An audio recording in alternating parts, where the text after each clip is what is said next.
ฮับในหน้าโพสต์ขายรถใหญ่ช่วยเขาให้คันละ5 ล้านกีบมีลูกค้ามาซื้อติดต่อมาได้แม่นให้คันละ5 ล้านไปเลยเด้อทุกคนส่วนหลายตัวนี้จะเป็นกระบะวีโก้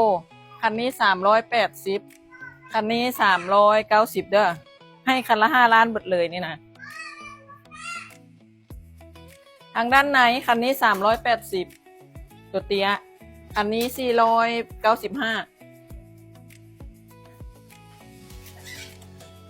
คันนี้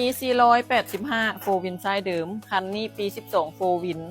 518 ล้านห้านเฮาแม่นอยู่บ้านภูเขาคำเมืองแก้วอุดมแขวงเวียงจันทน์เด้อใครที่อยากไปสนใจเป็นนายหน้าแม่นสามารถติดต่อมาหาอนุพลได้เฮาให้คันละ5 ล้านกีบเฮ็ดเวียกออนไลน์บ่จำเป็นต้องเข้ามาหน้าห้าน